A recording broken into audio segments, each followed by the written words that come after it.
Gutter नाही तर रस्ता नाही तर स्वच्छता नाही तर विकास नाही तर हा गेली 35 वर्षाचा प्रश्न आहे, जो प्रश्न अजूनही प्रश्नच पडला आहे. त्याच्याकडे उत्तर कोणाकडेही नाही, ना लोकप्रतिनिधी ना नगर परिषद.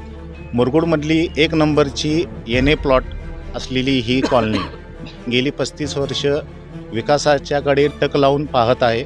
ज्यावेळेला होईल त्यावेळेला होईल, ते 50 फुटी रोड कधी व्हायचा तेव्हा होऊन देत आहे, तो तरी होऊन देत लवकर. त्याशिवाय पाणी पण काय, पाणी वेळेवर येत नाही. पाणी येते म्हणून तर कधी जाते. रस्ता व्हायलाच पाहिजे तरच मतदान करणार आम्ही. निवडून आलं म्हटलं की कोणीकडे बघत नाही आमच्याकडे. पाणी आलं की लगट घालू देत. कुठं जायचं पाण्याला आम्ही सांगा. आणि हा लहान मुलं जे आहे जाताना आहे ते पडून येतात, औषधाला न्यायचं, टाके घालून आणायचं. स्वच्छता नाही, रस्ता नाही. आता ठोस निर्णय व्हायला पाहिजे.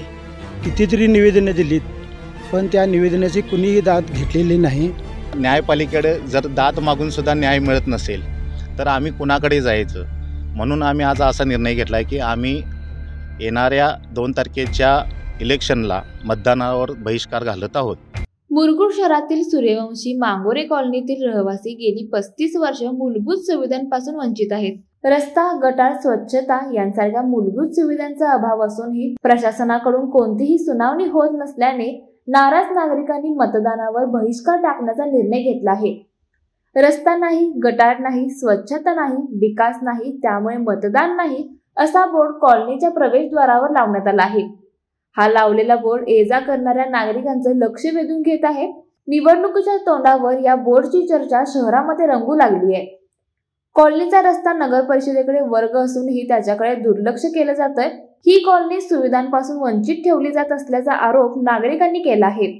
निवडणूक 2025च्या मदतीने समस्या सोडवण्याचा प्रयत्न करत असून प्रशासन आणि जनप्रतिनिधींना इशारा दिला आहे की समस्या सुटेपर्यंत मतदानाचा बहिष्कार कायम राहील. आता या समस्या मुरगुड नगर परिषद प्रशासन आणि जनप्रतिनिधी सोडवतात का, याकडे नागरिकांचं लक्ष लागून राहिलं आहे. लाईव्ह मराठीसाठी मुरगुडहून सर्जेराव भाट. माझं नाव विशाल मधुकर मंडलिक. हा कॉलनीचा प्रश्न काय आजचा नाही आहे, हा गेली 35 वर्षाचा प्रश्न आहे, जो प्रश्न अजूनही प्रश्नच पडला आहे. त्याच्याकडे उत्तर कोणाकडेही नाही, ना लोकप्रतिनिधी ना नगर परिषद. माझा जन्म 85चा आहे. 90ला आम्ही इथं राहायला आलो. आता 90पासून तुम्ही आजचा 25चा काळ काढला तर 35 वर्ष झालीत. पण ह्या 35 वर्षात नागरी सुविधा नसल्यामुळं ही कॉलनी वंचित पडलेली आहे. तुम्ही मागं बघू शकता, रस्ता नाही आहे, गटर नाही आहे, स्वच्छता नाही आहे, कुठल्याही प्रकारच्या पाण्याच्या ठोस सुविधा इथं नसल्यामुळं मुरगुडमधली 1 नंबरची एन ए प्लॉट असलेली ही कॉलनी गेली 35 वर्ष विकासाच्याकडे टक लावून पाहत आहे. तरीसुद्धा कुठल्याही नगरपालिकेतल्या अधिकाऱ्यांना ना इथल्या लोकप्रतिनिधींना याचा अजूनही प्रश्न पडलेला नाही की हा प्रश्न कसा सोडवावा. वारंवार अर्ज करून, वारंवार पाठपुरवठा करून देखील जर आम्हाला न्याय मिळत नसेल तर आम्ही आज असा निर्णय घेतलेला आहे की कुठल्याही सुविधा नसल्यामुळं आम्ही महालक्ष्मीनगर मांगोरे कॉलनी तर्फे मतदानावर बहिष्कार घालत आहोत.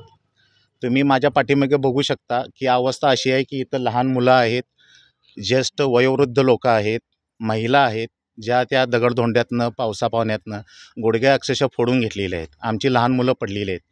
माझा जन्म झाला त्यावेळी मी 6 वर्ष, इथं कॉलनी झाली त्यावेळी 6 वर्षाचा होतो. आता माझं वय वर्ष 41 आहे. तरीसुद्धा जी अवस्था आहे तशीच अवस्था आहे. मग आम्हाला न्यायपालिकेकडे जर दाद मागूनसुद्धा न्याय मिळत नसेल तर आम्ही कुणाकडे जायचं, म्हणून आम्ही आज असा निर्णय घेतला आहे की आम्ही येणाऱ्या 2 तारखेच्या इलेक्शनला मतदानावर बहिष्कार घालत आहोत. तर आम्हाला एक विनंती आहे, जे कोण आता लोकप्रतिनिधी उभारले असतील त्याने आम्हाला हा न्याय द्यावा, एवढीच आमची इच्छा आहे. हां, मी गेली 1991 पासून इथं राहतो आहे. माझा बंगला बांधला त्यावेळेपासून ह्या इथं रस्त्याचे काही सुविधा नाही आहेत. हां ठीक आहे, सुरुवातीला नसतील पण नंतर तरी द्यायला पाहिजे. आमचे सगळं चालू झालं बाबा. एन ए कॉलनी आहे, कलेक्टर एन ए आहे, 50 फुटी रोड आहे, हा तो सुद्धा काय त्यांनी केलेला नाही. आता रोडचा प्रॉब्लेम कसा आहे की ज्यांनी म्हणजे आता नगरपालिकेने काय केलं याच्यामध्ये, जो रोड डिक्लेअर होता तो सोडून कमीत कमी आत्ता आहे तो तेवढा तरी करून द्यावा असं आमची मत आहे. ज्या वेळेला होईल त्यावेळेला होईल, ते 50 फुटी रोड कधी व्हायचा तेव्हा होऊन देत आहे, तो तरी होऊन देत लवकर. त्याशिवाय पाणी पण काय पाणी वेळेवर येत नाही, वेळेवर पण येत नाही, त्याशिवाय फुल ताकदीने येत नाही. कधी ताकदीने येतं आहे कधी नाही, म्हणजे सोडणारा बदलला की परत ती ताकद थांबते. असं सगळं वालं आहे. पाणी येतं म्हणून तर कधी जातं आहे, असा सगळा विषय आहे. तर रस्ता व्हावा, रस्ता झाल्याशिवाय किंवा कुणी ठाम आम्हाला कुणी म्हणजे जो कोण अधिकारी आहेत किंवा काय आहे त्याने आश्वासन दिल्याशिवाय आम्ही मतदान करणार नाही. रस्ता व्हायलाच पाहिजे तरच मतदान करणार आम्ही. हे कोणीही असू दे, राग येऊन दे, काय बी होऊन दे, खरं मतदान आम्ही करणार नाही. लई वर्ष आम्ही सोसायला आलो इथं. आम्हाला राहायचं म्हणजे लहान मुलं फिरायचं म्हणजे आम्हाला अडचण पडली आहे. लहान मुलं पडायला आल्यात, ते कोण निस्तारा येत नाही, तिने रस्त्यावर जाते येतात. निवडून आलं म्हटलं की कोण इकडे बघत नाही आमच्याकडे. बरीच वर्ष आली, नेता येऊन दे, नगरपालिकेचं चीफ ऑफिस येऊन दे, कोण बी होते, बघून परतून जातात. खरं इकडे काय बघत नाही. पाणी आलं की लगट घालू देत. मग कुठं जायचं पाण्याला आम्ही सांगा.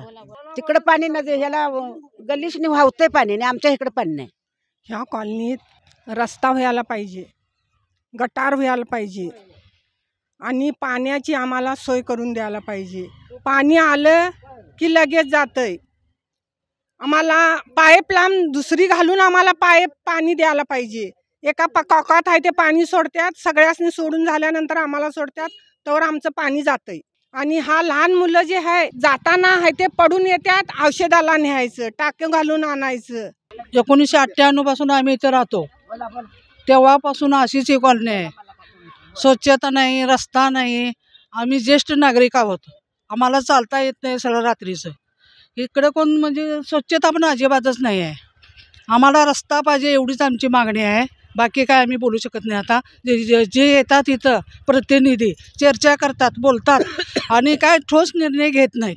आता ठोस निर्णय व्हायला पाहिजे.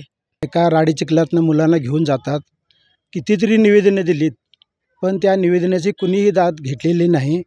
तेव्हा हा जो ओपन पेस आहे इथं फार आसकट होतं, सर्प फिरतात. आम्ही महिन्यातून एकदा किंवा वर्षातून एकदा 500 रुपये देऊन JCPनं तो ओपन पेस स्वच्छ केलेला आहे. मी चीफ ऑफिसरनं सांगितलं की तुम्ही इथं झाडं लावा, बसायसाठी ज्येष्ठ नागरिकांना बाग टाका, झाडं जगवायची जबाबदारी, त्या झाडांना पाणी देण्याची जबाबदारी सुद्धा मी घेतो. बरं म्हणाले तिने विषय सोडून दिला. आज तागायत कुणीही ठोस निर्णय आम्हाला दिलेला नाही. त्यामुळं ही कॉलनी फार अडचणीत जीवन जगत आहे. याचा गांभीर्याने विचार व्हावा एवढी माझी नम्र विनंती.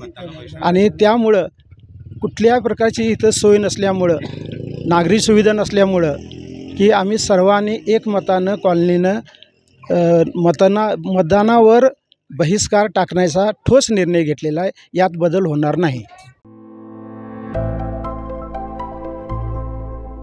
सैन्य आणि पोलीस भरतीमध्ये 35 वर्ष अविश्रांत सेवा देणारी महाराष्ट्रातील एकमेव संस्था म्हणजे आदर्श करिअर अकॅडमी. तब्बल 22,000हून अधिक यशस्वी विद्यार्थी इयत्ता 8वी ते 12वीसाठी विशेष तयारी वर्ग, स्वतंत्र अभ्यासिका, अनुभवी शिक्षक, मुलींसाठी स्वतंत्र राहण्याची सोय. प्रवेशासाठी संपर्क आदर्श करिअर अकॅडमी, बहादूरवाडी, तालुका वाळवा, जिल्हा सांगली. मोबाईल क्रमांक 91 58 66 89 89 आणि 99 60 88 88 33.